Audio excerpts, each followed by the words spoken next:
Bienvenue pour le Tour des Stades, salut à toutes, salut à tous les amis, bienvenue sur FFF TV bien sûr pour débriefer cette 9e journée du championnat national. Salut Vincent. Salut Manu. Ça fait plaisir de vous retrouver Vincent toujours. pour ce débrief comme d'habitude. On ne se quitte plus avec Vincent. Vincent a vécu une 9e journée absolument exceptionnelle, regardez plutôt avec ses résultats et notamment une stat 23 buts inscrits dans cette soirée. Dieu que cet exercice 2022-2023 en tout cas est prolifique. A noter quand même 3 victoires à l'extérieur, notamment pour les co-leaders. Concarneau qui s'est imposé dans le derby breton à Saint-Brieuc 2-1. Dunkerque s'est imposé aussi également à Armand-Chouffet, le stade de Villefranche 2-0. Et puis la victoire aussi également de Bourg qui se refait la cerise au stade Bauer du Red Star, victoire 1-0. Il y avait 2 chocs dans cette 9e journée. Châteauroux l'a emporté contre Nancy 3-1. Versailles renoue avec la victoire contre Le Mans 2-1. Et puis à noter aussi également Vincent, aucun 0-0 et seulement 2 matchs nuls. Ça c'est incroyable. C'est assez extraordinaire, ça veut surtout dire que tout le monde a envie de gagner. Alors forcément, quand il y a des équipes qui gagnent, ça veut dire qu'il y en a d'autres qui perdent, mais en tout cas, il y a de l'envie. Exactement, il y a de l'envie dans ce championnat national et peut-être déjà des premiers écarts, on le verra tout à l'heure avec le classement. Vincent, focus sur la première affiche qui va nous intéresser. Châteauroux recevait l'AS Nancy-Lorraine, victoire des Castelroussins 3-1. El Ainaoui avait pourtant ouvert la marque à la 52e. Endour à la 78e permettait à Châteauroux d'égaliser, puis de repasser devant à la 81e. Finalement, c'est Mbengue à la 86e qui a donné un avantage décisif et définitif aux hommes de Mathieu Chabert. Vincent, on l'a vu, Nancy donc a mené, mais finalement, c'est Châteauroux qui s'est révolté, qui est allé chercher les 3 points. Oui, puis Châteauroux, du coup, qui a mis fin à une série de 5 matchs sans défaite pour Nancy. Alors Mathieu Chabert avait annoncé en fait qu'il n'y avait pas de plan du tout anti-Robinet. Aujourd'hui, Châteauroux a gagné cette grosse affiche. Elle avait déjà trouvé le chemin de la victoire face à Dunkerque il y a 15 jours. Sincèrement, ça m'est jamais arrivé d'avoir autant d'occasions en première mi-temps et de rentrer à 0-0. Et puis après, ce qui doit arriver arrive dans 99% des matchs qui se déroulent de cette manière-là. La première fois que l'équipe adverse rentre dans votre camp, elle vous plante un but. Mais on a encore montré une grosse capacité d'action, parce que la première mi-temps qu'on fait, ça faisait longtemps qu'on n'en avait pas vu une comme ça ici. Mais il manque le plus important dans le football, les buts. Et puis après, je suis super content pour Alioune, parce que c'est un très gentil garçon qui travaille beaucoup. Et on voit là... On ne gagne pas des matchs à 11, on gagne des matchs à 20 et on a vu ce que les rentrants ont apporté. Donc c'est bien, je suis très très content d'avoir gagné ce soir. L'autre affiche qui nous intéresse, elle opposait Sedan à l'US Orléans. Victoire des Ardennais 2-1. C'est Maxime Betmal qui commentait cette rencontre sur FFTV et qui va nous raconter justement le contenu d'une belle victoire sedanaise qui lance en tout cas une belle série. Salut Manu, salut Vincent. On s'est régalé ici ce soir au stade Louis Dugoguès parce qu'on a vu un très bon match du spectacle entre Sedan et Orléans, et c'est pas notre consultant du soir, Cédric Mionnet, qui est avec nous aux commentaires, qui va pouvoir nous faire mentir. C'est vrai qu'on a vu une très très belle rencontre, plein de situations des deux côtés. Une équipe d'Orléans joueuse, une équipe de Sedan craintive mais ambitieuse par rapport à leur situation. Finalement, c'était un super match.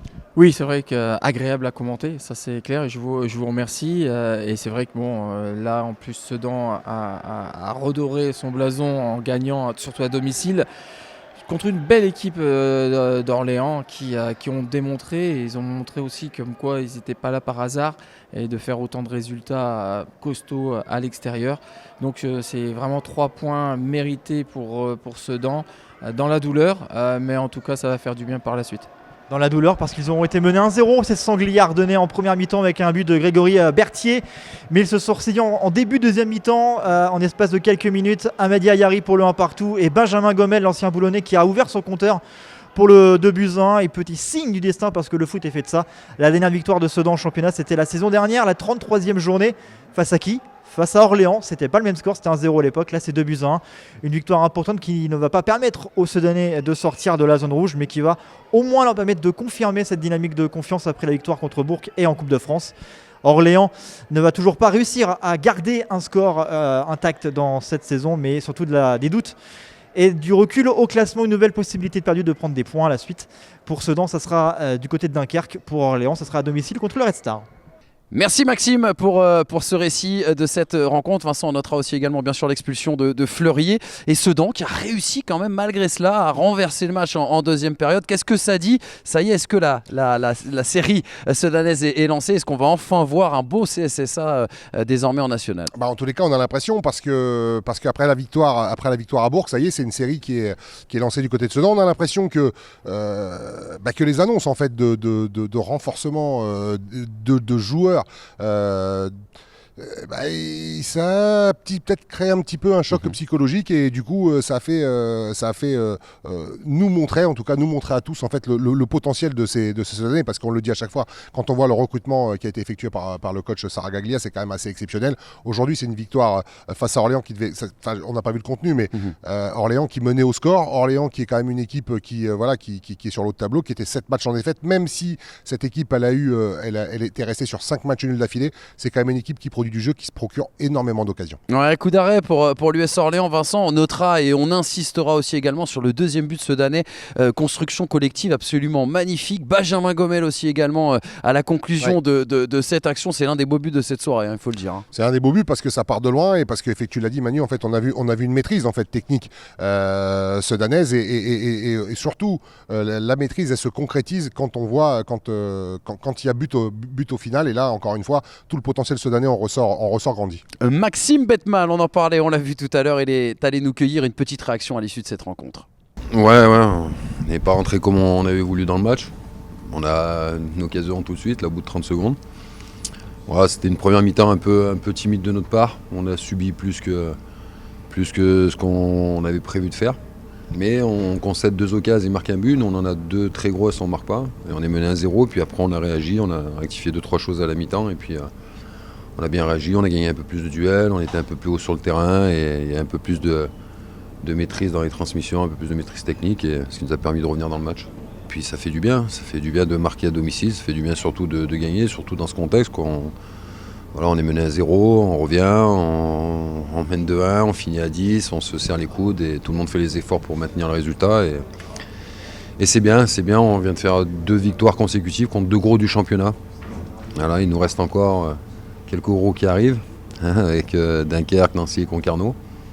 Donc j'espère qu'on va continuer notre série, on aime bien les gros.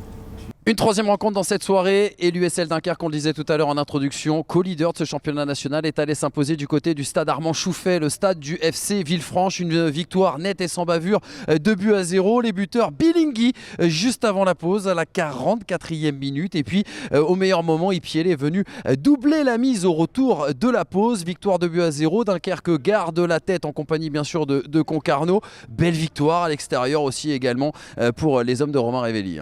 Et surtout belle victoire face à une équipe de Villefranche qui a montré quand même de très très belles choses ces derniers temps.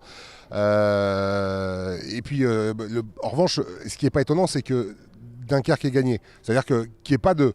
Ce que je veux dire, c'est qu'il n'y ait pas une match nul, parce que Dunkerque, c'est quand même 6 victoires, 3 défaites. Les matchs nuls, ça ne connaît pas. Exactement, ils ne veulent pas faire de surplace. Les Maritimes, bien sûr, les Dunkerquois. Une autre rencontre, elle opposait cette fois-ci 2 promus. Le Paris 13 Atlético qui accueillait le Puy Foot. Vincent, match nul, 1 but par tous les buteurs. On va les citer aussi également. Ben Fredj avait ouvert la marque pour le Puy dans le premier quart d'heure. Et finalement, c'était Tondé dans les 10 dernières minutes qui est venu arracher le point du match nul pour le Paris 13 Atlético. On notera, et c'est à signaler bien évidemment, un expulsé de chaque côté. Le Paris 13 Atlético qui peut nourrir des regrets cette rencontre, Vincent. Qui peut nourrir évidemment de très gros regrets, puisqu'il y a un but qui a été refusé à la 96e minute, donc forcément quand ça va mal, ça va mal. En revanche, ce match nul leur permet quand même de stopper une série de 3 défaites d'affilée face à des Poneaux qui enchaînaient quand même un deuxième déplacement d'affilée, où Roland Vira aussi en conférence de presse avait demandé à ses joueurs de se lâcher un peu plus offensivement. C'est vrai que c'est une équipe qui prend très peu de buts, mais qui en marque très peu quand même. Exactement, l'animation offensive qui pose problème du côté des Poneaux. On aura l'occasion bien sûr de le suivre sur les semaines à venir.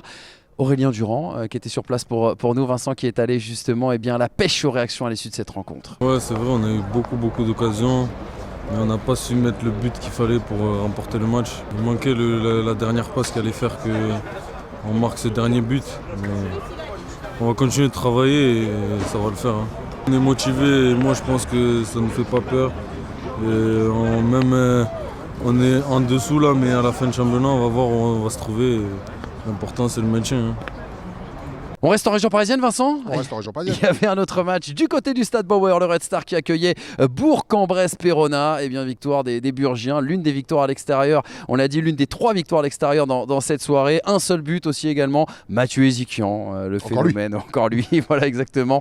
Mathieu Ezikian qui a ouvert la marque à la 27e minute de jeu. L'unique but du match pour une équipe burgienne qui renoue avec la victoire. Elle va faire du bien aux hommes d'Alain Pocha, Vincent, celle-ci. Oh là là, que ça va leur faire du bien, parce que c'est vrai qu'il y a eu quand même une série de matchs qui a été très frustrante du côté des Burgiens, et pourtant c'est une équipe qui marque énormément, c'est une équipe qui joue, qui même si elle doute, elle continue à jouer sur ses valeurs. Aujourd'hui ça a payé face à une équipe du Red Star, et qui aussi doit être énormément frustrée, même si on n'a pas vu le contenu. On ne sait pas si cette équipe elle a mérité la défaite ou si elle aurait pu espérer autre chose, mais ce qui est sûr c'est que ces 3 derniers matchs à domicile c'est 0 victoire, et c'est surtout frustrant de se faire rejoindre dans les arrêts de jeu face à Martigues, de perdre le derby face au Paratlético, et aujourd'hui cette défaite face à Bourg. Ouais, exactement, et c'est pas la première fois non plus également qu'Alain Pocha joue un sale coup, on va dire, au Stade Bauer et face au Red Star. Ce fut le cas notamment par le passé lorsqu'il était le coach de Villefranche. C'était le soir des retrouvailles aussi également, Vincent, pour Stéphane Rossi, l'entraîneur du SO Cholet,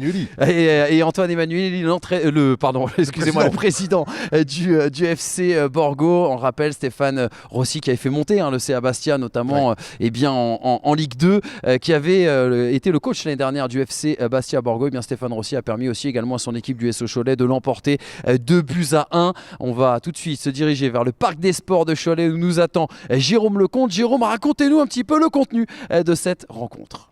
Bonsoir Manu, et bonsoir Vincent. Je suis avec un entraîneur heureux d'avoir pris ces 3 points ô combien importants. En tout cas, on a vu en première mi-temps un Cholet réaliste. Oui, mais aujourd'hui, on va se contenter de cette victoire et de ces 3 points, parce que dans le contenu, on était loin de ce qu'on avait prévu de faire. Et c'est un peu embêtant. Voilà, on a fait preuve de suffisance au départ, et ensuite cette équipe de Bastia Borgo nous a pris le dessus. Elle a réussi à nous contrarier dans notre jeu, et on a été dangereux que sur quelques attaques rapides, mais c'est pas ce qu'on voulait faire. Voilà, donc je suis satisfait du résultat, mais très mécontent du contenu. C'est eux qui vous posent des problèmes avec ce pressing. Ils ont eux les meilleures occasions, et finalement Noah Fattar trouve le petit filet et ça vous donne un 0. Et c'est pour ça que je disais que c'était une équipe réaliste. Oui, quand on est dans un match comme celui-ci où rien ne va pour vous, c'est-à-dire que vous faites les mauvais choix, techniquement vous êtes pauvre, l'équipe en face vous prend le dessus même au niveau athlétique. Pour gagner, il faut un exploit de temps en temps. Et là, c'est Noah Fattar qui nous délivre sur une belle frappe. Mais ensuite, en deuxième mi-temps, on a commencé un peu mieux, je pense. On a eu 2 ou 3 situations intéressantes. Et on marque le deuxième but. Et dès lors que le deuxième but a été marqué, on a complètement déjoué. On s'est fait contrer chez nous à 2-0. On concède un penalty. Franchement, c'est pas un bon match. Alors, je vais vous paraître un peu hautain en disant que je ne suis pas content, parce qu'il y a d'autres entraîneurs qui aimeraient gagner. Et c'est logique. Mais voilà, et il faut continuer à s'améliorer, parce que là, aujourd'hui, c'est pas bon du tout. Un entraîneur heureux sur le plan comptable. Par contre, évidemment, sur le contenu, c'était un tout petit peu plus difficile.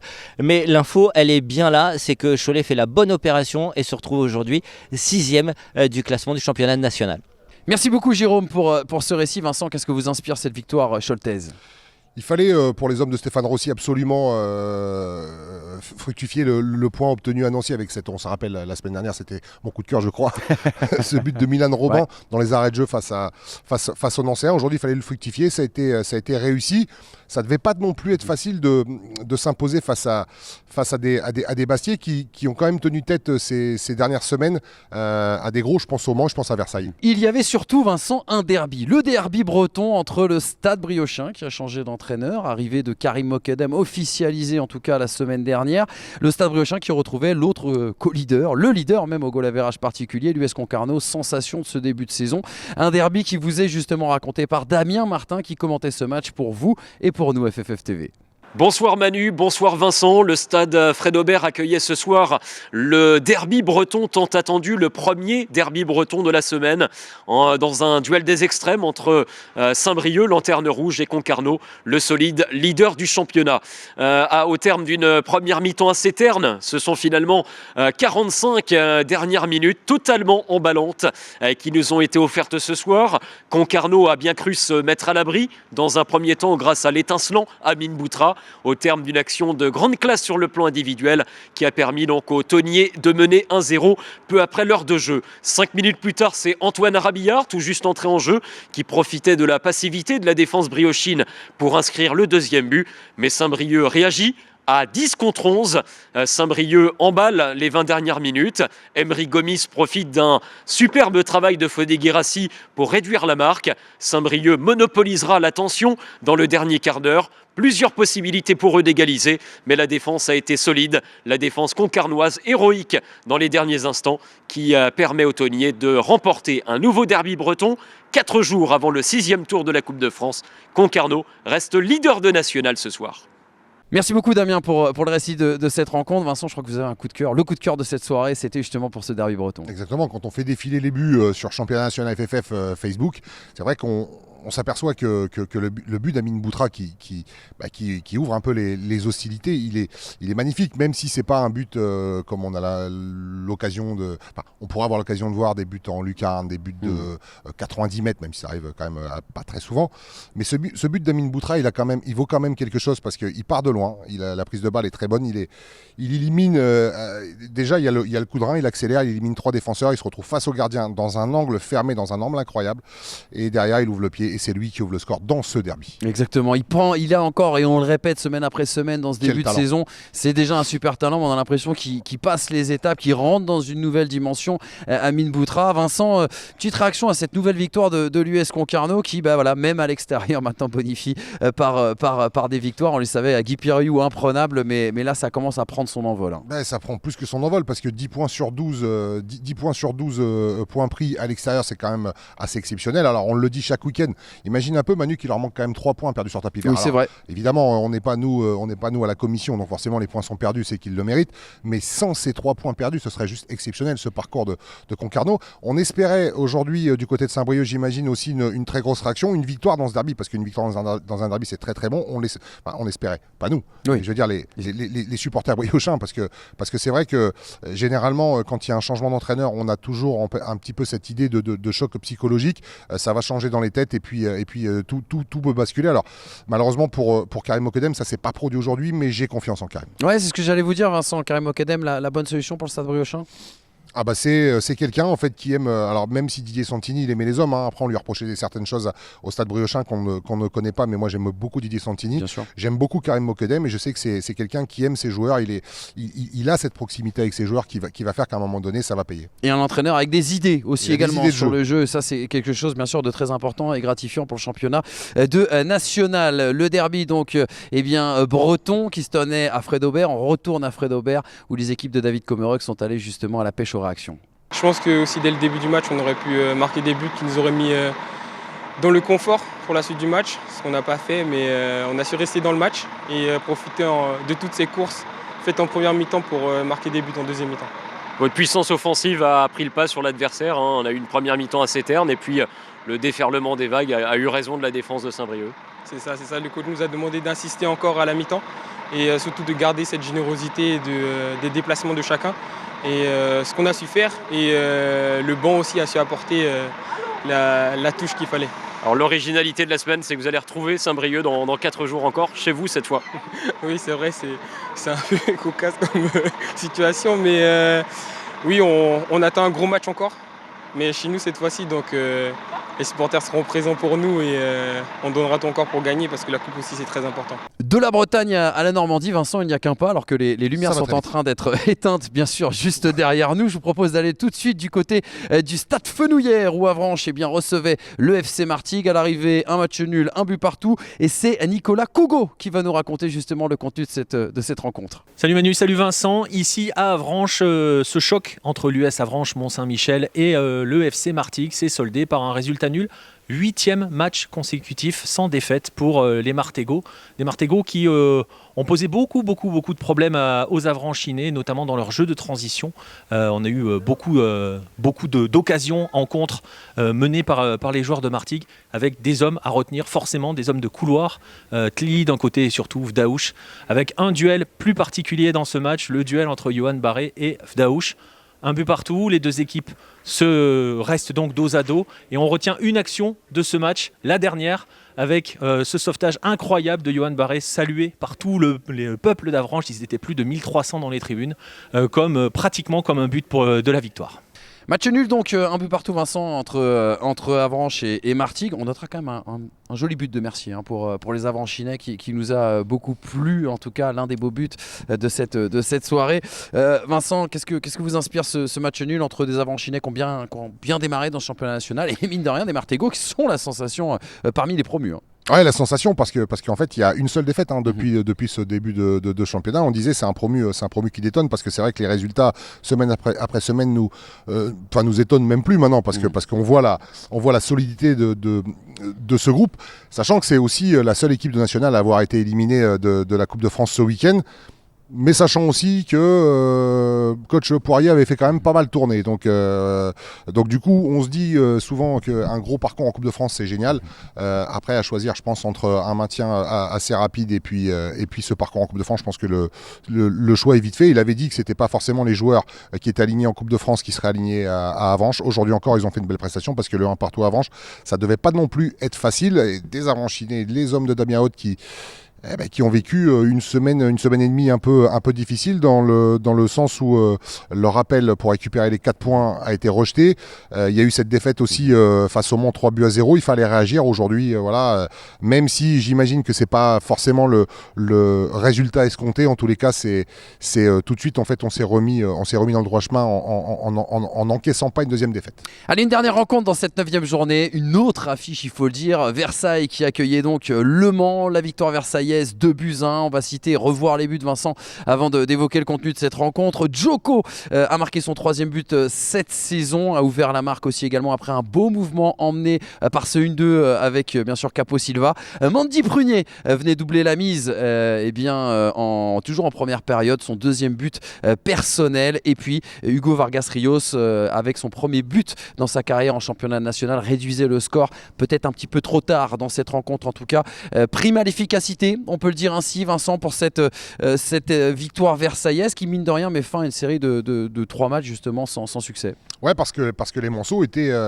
sont arrivés aujourd'hui à Versailles avec beaucoup d'ambition et beaucoup de confiance, évidemment, dû à ces 3 résultats positifs d'avant ce match. Et elle est tombée, en fait, comme tu dis, sur une équipe de Versailles qui a été très efficace. Mais elle l'a été offensivement, mais elle l'a été aussi défensivement. Elle a su gérer ses temps forts. Et on le disait, même entre nous, on se le disait, en fait. Elle a su gérer ses temps forts et ses temps faibles avec une équipe qui est quand même très expérimentée. Donc forcément, là, de ce côté-là, il y a un savoir-faire. Et c'était, encore une fois, pas chose facile face à une équipe mancelle qui a été très très bonne durant les 10 premières minutes, qui a souffert derrière parce que certainement dû aux arrêts de Sébastien Reynaud, à son manque d'efficacité. À 2-0, on a pensé que ce match était complètement terminé et que peut-être même si ça se passait mal pour les joueurs de Chris, ils auraient peut-être pu encore prendre un but ou 2. Mais en fait, non, les choix de Chris de faire rentrer Aiko, Cervantes et le petit Amir, en fait, ça a mis un feu pas possible dans la défense de Versailles, même si elle n'a pas craqué. Elle a pris un but derrière. En fait, on a eu une fin de match exceptionnelle. Une fin de match exceptionnelle et des réactions, là encore une fois, en provenance du stade Jean-Bouin. Youssef Chibi se dit satisfait bien sûr de cette victoire et nous détaille le contenu et la recette surtout pour les Versaillais après avoir pris ces 3 points. On a une équipe expérimentée, c'est certain. L'apport des joueurs qui nous ont rejoints nous permet justement de bien lire les situations de rencontre, les situations de match. C'est ce qui s'est passé aujourd'hui. On a fait preuve de maturité. Mais il y a aussi la débauche d'énergie, beaucoup de travail, sans ballon. On a aussi une équipe qui est nouvelle, qui se découvre avec un effectif qui a été renouvelé assez conséquemment. Mais cette victoire va faire du bien au moral parce que les garçons se sont dépensés et ont été récompensés de leur effort. Si Youssef Chibi est heureux, Vincent, Chris forcément est déçu notamment de la prestation de ses joueurs. On l'écoute, c'était en conférence de presse. J'ai de regrets parce que les consignes n'ont été pas respectées. On savait le jeu offensif de Versailles, avec le jeu direct, avec la vitesse des attaquants. On a travaillé en vidéo et quand on a su l'équipe qui allait débuter, on a beaucoup discuté. Et oui, j'ai de regrets parce qu'on a donné d'espace, on n'a pas su gérer les 5 minutes où on a pris les 2 buts. Donc oui, j'ai de regrets. Et moi, ce que je regrette, c'est qu'on ne peut pas prendre 2 buts comme ça. On ne peut pas prendre 2 buts comme ça. Et un championnat, c'est difficile, un championnat qui ça joue au détail. Voilà, ça pénalise et ça paye cher. Vincent, c'est 2 clubs aussi également, Versailles et Le Mans, qui sont concernés par l'actualité. L'arrivée déjà de Dosevi du côté du FC Versailles, encore un international, encore un joueur qui a connu l'élite du football français. On a eu l'occasion de poser la question justement à Youssef Chibi, lui demander si justement ça faisait peut-être pas un peu trop, est-ce qu'il y aurait un risque de déséquilibrer l'équipe et l'ambiance surtout au sein de son effectif. La réponse de Youssef Chibi avant le match. Oui, le vestiaire bien sûr vit bien, on a des garçons intelligents, avec un bon état d'esprit. On a quelques joueurs d'expérience qui sont motivés par l'idée de boucler un peu leur carrière dans un cadre sympa, notamment en région parisienne. Et on a cette chance-là de pouvoir attirer ces joueurs. C'est sûr qu'on a malheureusement connu une perte récente là, avec la blessure de Diego Michel, donc il a fallu aussi la compenser. Et Mathieu était sur le point d'arrêter sa carrière, au même titre que Fabien Lemoine. Et c'est sûr qu'une dernière pige dans un contexte comme cela, pour pouvoir un peu aider un club qui vient de monter, c'est ce qu'ils souhaitent. Les choses sont claires, sont bien dites, mais on a affaire à des personnes intelligentes, à des bons mecs, à des mecs qui sont capables de s'intégrer dans un vestiaire sans aucun problème, et ça va être le cas de Mathieu. Et puis l'actualité aussi également qui concerne le Mans FC, Vincent, avec l'absence ce soir encore de Fedel Koumisti que l'on dit avec des velléités de départ et pourquoi pas un retour du côté de l'US Concarneau. Là encore une fois on a eu l'occasion de rencontrer Chris avant le début de cette rencontre, à qui on a demandé est-ce que Fedel Koumisti va rester du côté du Mans FC. Pourquoi Fedel Koumisti n'était pas dans le groupe aujourd'hui. La réponse de Chris. Fed il est toujours joueur de Le Mans, donc voilà, c'est un joueur qui a eu une période difficile et donc là il est en train de récupérer cette phase. Donc j'ai préféré le laisser à la maison, au club, de faire des entraînements avec les autres. Mais il va être toujours dans l'effectif et toujours apte à reprendre la compétition rapidement. Après le débrief, bien sûr, de ces matchs, un petit mot d'actualité. Et bien Vincent, à faire le point aussi également sur le classement au sort de cette 9e journée. Toujours 2 co-leaders en tête de ce championnat. Concarneau à la faveur du goal average particulier à égalité de points avec Dunkerque, mais qui est leader devant l'USLD. Derrière suivent Versailles et Châteauroux, les 2 équipes à 15 points, aux 3 et 4e place. Et puis derrière, Vincent, c'est très très très serré, puisque entre la 5e place du surprenant promu Martégo et notamment la 14e place de Sedan relégable, on compte un paquet d'équipes comprises en 3 points. On citera aussi également les autres relégables actuellement: Villefranche, Le Puy, Paris 13 Atlético, FC Borgo et puis le Stade Briochin, qui est la seule équipe à ne pas avoir gagné encore dans cette saison, qui ferme la marche avec 4 petits points. On le voit, Vincent, et ce sera comme ça jusqu'à la 34e journée, c'est-à-dire que certaines équipes vont à la fois jouer le maintien et à la fois jouer la montée. Psychologiquement, ça va pas être facile. Même si la plupart des coachs s'accordent à dire qu'on y verra beaucoup plus clair quand on sera à peu près arrivé à la 15e journée. Moi, je pense qu'on y verra beaucoup plus clair sur les 3-4 dernières journées. Vincent, on termine avec une petite surprise. Je crois qu'il y a Kad Kraichi, ancien joueur du championnat national, qui est avec nous. Allez, vas-y, viens Kad, viens nous rejoindre, bien sûr, ancien joueur du côté de Marseille-Consola, passé par Bourg-en-Bresse, Péronne, Boulogne-sur-Mer. Il a fait tellement de clubs qu'on ne sait même plus. Le George Clooney du national, on peut l'appeler comme ça. Viens Kad, viens bien sûr avec nous. Kad, juste un petit mot. Mets-toi au milieu, voilà, c'est ça. On va te faire une petite place. Kad, dis-nous tout un petit peu sur la suite, parce que ça y est, t'as pris ta retraite. Qu'est-ce que devient Kad Kraichi ? Écoute, j'ai eu l'occasion, c'est vrai, de prendre ma retraite, donc de créer mes sociétés, dont un organisme de formation, certifié, reconnu par l'État, notamment aussi pour accompagner des sportifs et notamment aussi des joueurs pros. Ça te manque pas trop les terrains? Je prends beaucoup plus de plaisir, on va dire, à regarder les matchs, mais ça va. Franchement, je le vis bien à partir du moment où je suis épanoui. C'est vraiment, je suis content. Nous, 4 Krejci nous manque beaucoup, je voulais te le dire en tout cas. C'est réciproque en tout cas, vous aussi, c'est réciproque. Hein. Merci Kat, longue route en tout cas pour ton projet. Et puis les amis, on se retrouve dès la semaine prochaine pour le tour des stades sur FFF TV. Salut.